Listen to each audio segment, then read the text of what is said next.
Tesla Roadster is going to be an absolutely an amazing car, and it's going to be tons of different records. It's going to be a flagship representative of electric car movement, but it looks like Elon might be suggesting that there will be a delay. I'll tell you all about it coming up next. Taking over the world, electrifying the world, E4 Electric. Welcome to E4 Electric, your number one source of unbiased electric car news. If this is your first time here, go ahead and click on that subscribe button down there so you don't miss anything moving forward. And of course, thank you to all of my Patreons supporting this independent channel, including Literus. Just one name, Literus. Thank you for joining my Patreon community, the only place where you can watch these videos live. Okay, let's talk about the Tesla. I love this picture, by the way. This is one of my favorite pictures of Elon and Tesla because it kind of symbolizes just so much in that picture.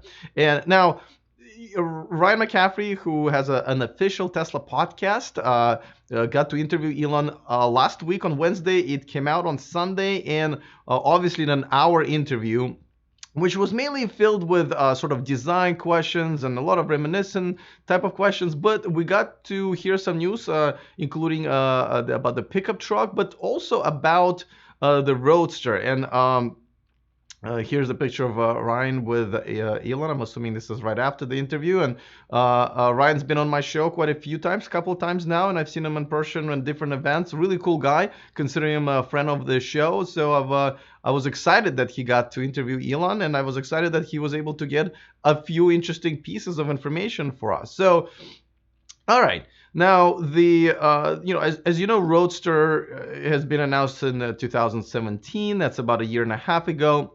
It was supposed to be a semi-truck unveiling, but it kind of jumped out of the semi-truck and kind of took over the show.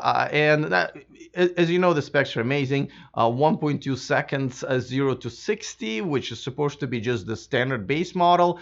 Over 600 miles, I believe they're promising 620 miles on one charge. So essentially, you can go to San Francisco, then to LA and back on the same charge in perfect conditions.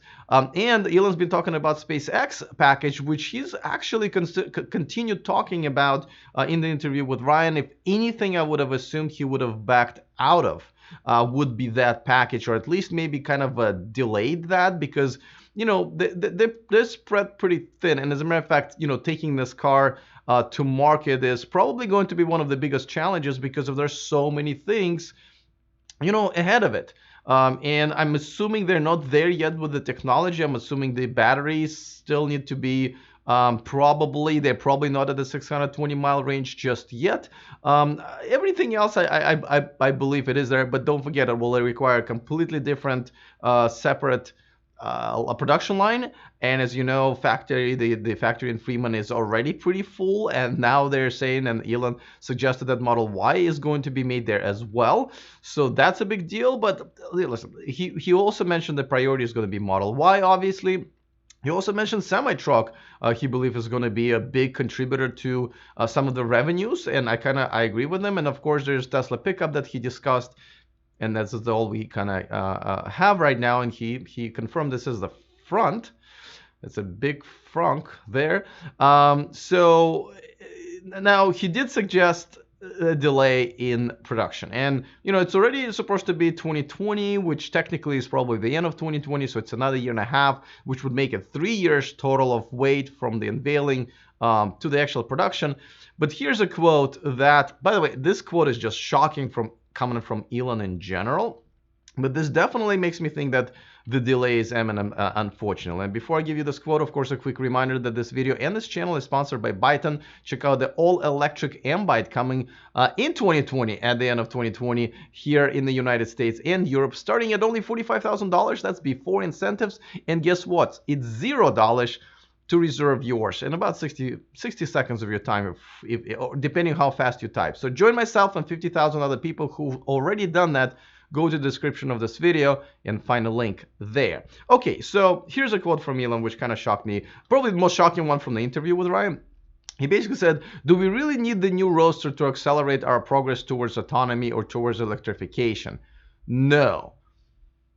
I mean, he was asking the questions like, do we really need the Roadster? And I was like, yeah, we need the Roadster. He goes like, no. And I go like, what?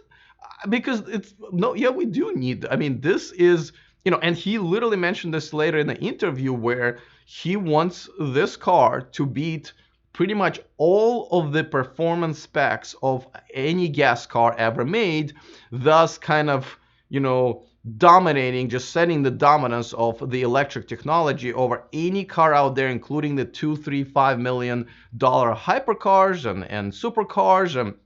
And I was like, yeah, that's, obviously the reason I cover these cars so much, not just the Roadster, but also Pininfarina's Battista and the Rimac, the Concept 2. There are quite a few other ones. Common Mullen is one of my favorite lately, because, not because most of us are going to be buying them. It's because it is the way to kind of set the flag on the moon, right? That's kind of like, this is our territory now because we're beating you guys in every single possible way. You should really start thinking about getting yourself an electric car. So the fact that he kind of suggested that, yeah, we don't really need that, kind of shocked me. So the only reason I think he might be saying this is because they're probably going to be delaying it, and I don't even believe because of the technology. I really think that, obviously when they made the 2020 promise, besides the fact that he's not very good at keeping deadline promises, it also was before the production hell. It was before the whole Model 3 thing and a lot of other things that basically took a lot of their attention. And now, obviously, Model Y is going to be the next car to produce. Semi-truck, I totally believe that semi-truck will bring more business to Tesla than the Roadster. And don't forget, they're going to be giving out 80 of them just like up front, right? That's $20 million they're just going to have to give out. And I'm not even counting people like me who didn't earn a free Roadster, but like I've earned 2/3 off. So, I will still be giving them a little of money, but a lot of them, but this is going to be probably at loss for them, right? And there are probably quite a few people like myself as well. So, this car is not going to be making money probably in the first year or so, because I don't see them making that many of them. So, yeah, on one hand, I guess I'm okay with that because I almost like the fact that it's out there that Tesla is making it, and I think at this point, even though people don't believe his deadlines, I don't, but people do believe that he's going to deliver on all of his promises sooner or later. So the fact that this Roadster is out there and people do believe that it's it's gonna be in production at some point, it's already good enough for me for the next couple of years or even 3 years. But unfortunately, from what I've gathered, the delay is imminent. So I mean, let me know how you guys feel. But most importantly, don't forget, before that, get on our VIP list, which is free. Bonus story just went out last weekend. Of course, we also have the deal of the month, which you should definitely consider. It's going to save yourself $50, and we have a few others coming in a pipeline. So go to e4electric.com/VIP. That's also in the description of this video. All right, guys, that's pretty much it. I'm looking forward to your comments as always. Other than that, see you next time, and remember to stay charged.